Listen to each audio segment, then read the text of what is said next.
Hello viewers, আপনাদের সবাইকে ঈদের অনেক অনেক শুভেচ্ছা। গাইজ, ঈদের দিন সবাই সকালে ওঠে, বিশেষ করে প্যারেন্টসরা। তো আমার আম্মু সকালে ঘুম থেকে উঠে রুটি বানানো শুরু করে দিয়েছে। তো এখানে চালের রুটি বানানো হচ্ছে। আর গাইজ, আপনারা খামিরটা দেখে বুঝতে পারছেন যে চালের রুটি কতগুলো বানানো হবে, কত কোয়ান্টিটিতে।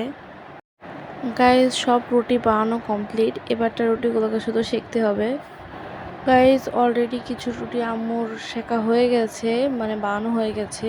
আম্মু আমাকে বললো কিছু রুটি বানিয়ে দিতে, কারণ আম্মুর আরও কাজ আছে। গাইজ, মোস্টলি চালের রুটি করতে অনেক সময় লাগে।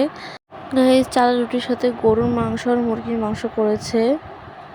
আমার মুরগির মাংসটা বেশি ভালো লাগে, এজন্য আমি মুরগির মাংসটাই বেশি খাই, গরুটা তো পছন্দ করি না। গাইজ, অলরেডি ঈদের নামাজের সময় হয়ে গেছে, এজন্য আব্বু বললো দোকানটা খুলতে, কারণ আব্বু মোটরসাইকেল বের করবে। এজন্য আমি তাড়াতাড়ি এসে দোকানটা ওপেন করলাম। এজন্য আমার ওটা ভিডিও করা হয়নি।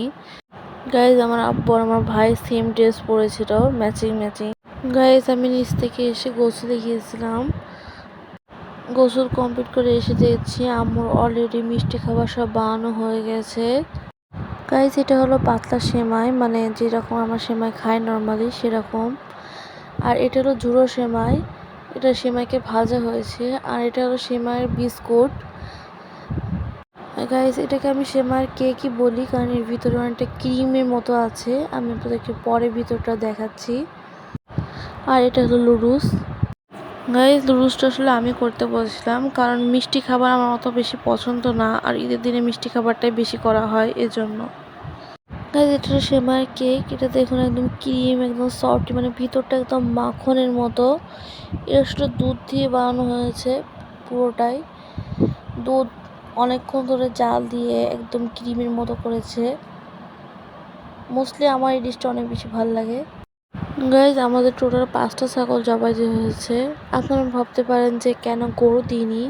আসলে গরুর মাংসটা আমার দাদারা খেতে পারে না, এজন্য আব্বু ডিসাইড করেছিল যে ছাগলই তাহলে জবাই দেওয়া হবে প্রতিবার। গাইজ, এখন আমার আম্মু আবার রান্না করা শুরু করেছে। আপনারা ভাবতে পারেন যে কি এখন রান্না করছে।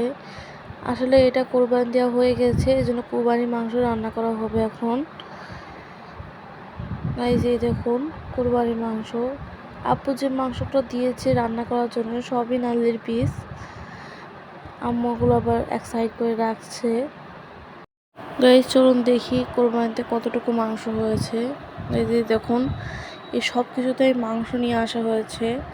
এখন মাংসগুলোকে ওজন করা হবে, যাতে সবাইকে ভাগ করে দেওয়া যায়। কারণ আমরা সবাই জানি যে কোরবানির মাংস 3 ভাগে ভাগ করা হয়, একটা গরিবদের জন্য, একটা আত্মীয় স্বজনদের জন্য, একটা নিজেদের জন্য।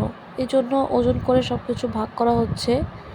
গাইজ, মাংস ভাগ করা কমপ্লিট হয়ে গেছে, এখন মাংসগুলোকে বিলিয়ে দেওয়া হচ্ছে। তো যারা এখানে এসেছিল আমাদের বাসায় তাদেরকে দিয়ে দেওয়া হয়েছে, আর যারা আসেননি তাদের জন্য বাসায় দিয়ে আসা হয়েছে তাদের। আমাদের এখানে পাড়া আছে একটা, সেখানে সব গরিব মাংস থাকে, সেখানে সব দিয়ে আসা হয়েছে মাংস। গাইজ, এদিকে প্রায় আম্মুর মাংস রান্নাটাও কমপ্লিট। আর নালির পিস রান্না করতে গেলে সিদ্ধ হতে অনেক সময় লাগে, তা আম্মু বলে একটু নেড়ে দিতে, কারণ আম্মু অনেক ব্যস্ত। কারণ কোরবানি ঈদের সময় প্যারেন্টসদের অনেক বেশি কাজ থাকে। গাইজ, রান্না কমপ্লিট। এই দেখুন, আমি নালের পিসগুলো আলাদা করে তুলে রেখে দিয়েছি শুধু ভিডিও করার জন্য। পরবর্তীতে আবার হাঁড়ির ভিতরে রেখে দেবো, কারণ এতগুলো নালের পিস তো কারোর পক্ষে খাওয়া সম্ভব না। গাইজ, ইউটিউবে অনেক সময় দেখা যায় যে একজনে অনেক মাংস খেতে পারে, কিন্তু আমার মতে মনে হয় না যে একটা মানুষ এতগুলো মাংস খাওয়া সম্ভব। এগুলো মনে হয় কোনোভাবে এডিট করে করা, আমার পক্ষে তো এটাই মনে হয়। কারণ একটা মানুষের পক্ষে একটা হাতির মতো খাবার খাওয়া কি সম্ভব? আর পোলাও ভাত রান্না করেছিল মাংসের সাথে খাওয়ার জন্য। এবারে বেশি কিছু করেনি, শুধু মাংস আর পোলাও ভাতই করেছে, কারণ কোরবানিদের সময় মাংসটাই বেশি খাওয়া হয়, রোস্ট এসব খাওয়া হয় না। গাইস, রাইসটা অনেক বেশি ঝুরঝুরে হয়েছিল, আর মাংসটা এত বেশি নরম হয়েছে, আপনারা ভিডিওতে দেখতেই পাচ্ছেন। যেহেতু মাংসটা অনেক গরম, এই জন্য আমি ভালোভাবে ধরতে পারছিলাম না, কিন্তু তারপরেও এত সুন্দরভাবে সব কিছু ছেড়ে যাচ্ছিলো, মনে হচ্ছিলো একদম সফটি সফটি হয়ে গেছিলো পুরোটা। আর নালের পিসগুলো জানেন তো একটু নরম হয়, কিন্তু যে এটা এত বেশি নরম হয়ে গেছিলো যে হাড় থেকে খুলে আসছিল পুরোপুরি, এত সুন্দরভাবে রান্না করা হয়েছিল। গাইজ মোস্টলি আমার আম্মুর হাতের রান্না সব থেকে বেশি ভালো লাগে, কারণ আমার আম্মু রান্নাগুলো এত বেশি টেস্টি হয় তা আমি আপনাদেরকে বলে বোঝাতে পারবো না। গাইজ আপনারা সবাই ভালো থাকবেন, সুস্থ থাকবেন। আর যদি একটু ইচ্ছা হয় তাহলে আমার পেজটা একটু শেয়ার করে দিয়েন, যাতে আরও মানুষ দেখতে পারে এটা। আজকের মতো এখানে শেষ করছি। আল্লাহ হাফেজ।